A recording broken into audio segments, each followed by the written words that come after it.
Reformasi adalah suatu perubahan tatanan kehidupan lama dengan tatanan kehidupan yang baru yang bertujuan ke arah perbaikan kehidupan di masa depan. Gerakan reformasi yang terjadi di Indonesia pada 1998 merupakan suatu gerakan untuk mengadakan perbaikan dalam bidang politik, sosial, ekonomi, dan hukum. Gerakan ini muncul karena keadaan masyarakat Indonesia sejak terjadinya krisis moneter dan ekonomi sangat terpuruk. Masalah yang dihadapi pemerintah Indonesia saat itu ialah sulitnya kebutuhan 9 bahan pokok sembako karena harganya yang sangat tinggi, sampai-sampai masyarakat pun harus antri untuk membelinya. Peristiwa ini diperparah dengan kondisi politik dan ekonomi Indonesia yang semakin tidak terkendali. Oleh karena itu, kemunculan gerakan reformasi bertujuan untuk memperbaharui tatanan kehidupan bermasyarakat, berbangsa, dan bernegara agar kesejahteraan rakyat tercapai. Latar belakang, tidak konsisten dan konsekuensi melaksanakan Pancasila dan Undang-Undang Dasar 1945 secara murni.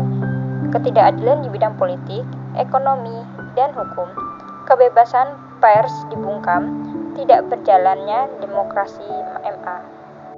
Sejarah reformasi, 18 Mei 1998, Ketua DPR MPR saat itu, Harmoko, mengeluarkan pernyataan agar Presiden Soeharto turun dari jabatannya.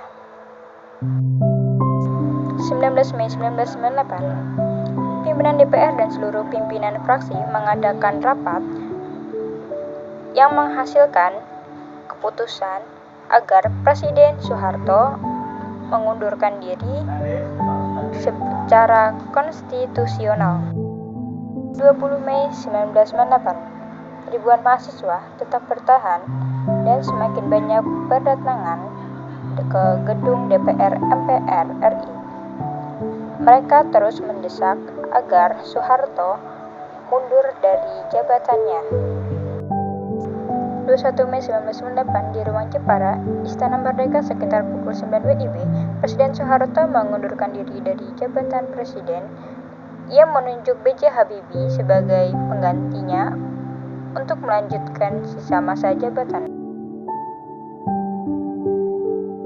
Faktor-faktor penyebab munculnya reformasi. Krisis politik terlihat dari kekuasaan yang dikuasai oleh kelompok-kelompok tertentu.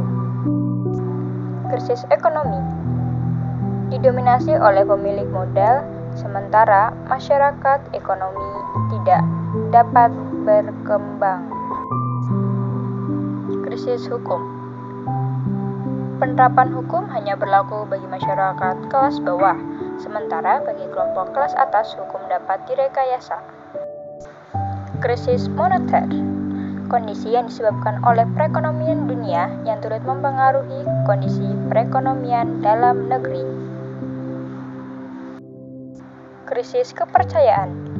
Kondisi yang terjadi di dalam negeri di mana masyarakat Indonesia tidak lagi mempercayai pemerintah yang tengah berkuasa mampu memperbaiki kondisi negara yang tengah dilanda masalah.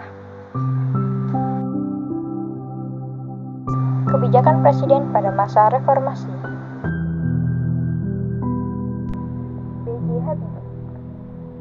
Pertama, Habibie membentuk kabinet yang bernama Kabinet Reformasi Pembangunan pada tahun 1998. Kedua, membuat kebijakan pembekuan bank karena waktu itu banyak bank yang buka tapi tidak berfungsi karena kekurangan nasabah.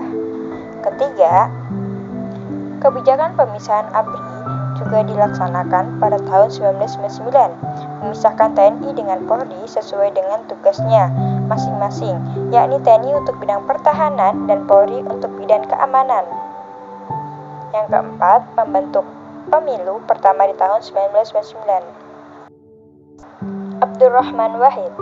Pertama, pembubaran Departemen Penerangan yang komunikasinya adalah satu arah. Kedua, harus ada penghematan anggaran karena saat itu rupiah lagi dalam kesulitan. Ketiga, ada penggantian nama Irian Jaya menjadi Papua sebagai bentuk upaya mengurangi upaya Papua untuk memisahkan diri dari Indonesia. Keempat, kebijakan ramah Tionghoa. Megawati. Pertama, pembentukan Lembaga Pemberantasan Korupsi pada tahun 2002. Kedua, melakukan privatisasi badan usaha milik negara dengan menjual aset negara. Ketiga, melaksanakan persiapan pemilu langsung pada tahun 2003. Keempat, mengakhiri kerjasama dengan International Monetary Fund yang dulu diajak oleh Soeharto untuk membantu perekonomian Indonesia dengan beberapa syarat yang sebenarnya malah memberatkan rakyat seperti pencabutan subsidi BBM.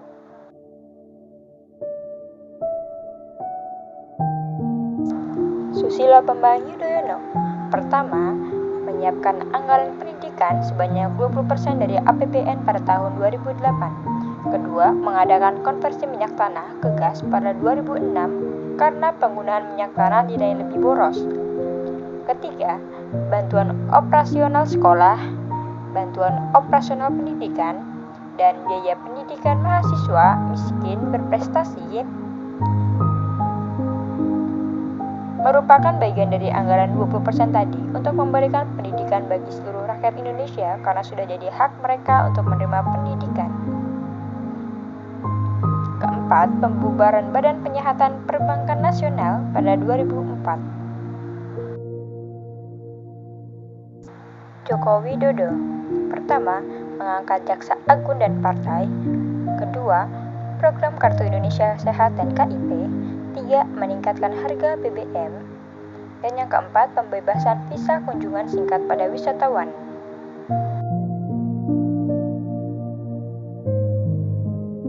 Kelebihan reformasi. Pertama, kebebasan bicara dan berpendapat mulai berjalan. Dua, pemberantasan korupsi sudah mulai berjalan walaupun masih banyak kendala. Tiga, persaingan ekonomi yang lebih terbuka dalam beberapa sektor ekonomi. Lalu yang keempat, era keterbukaan. Sampai-sampai minta uang pelicin pun terang-terangan. Kelima, daerah bisa mengembangkan potensi daerahnya masing-masing. Dan yang keenam, kebebasan pers lebih terjamin.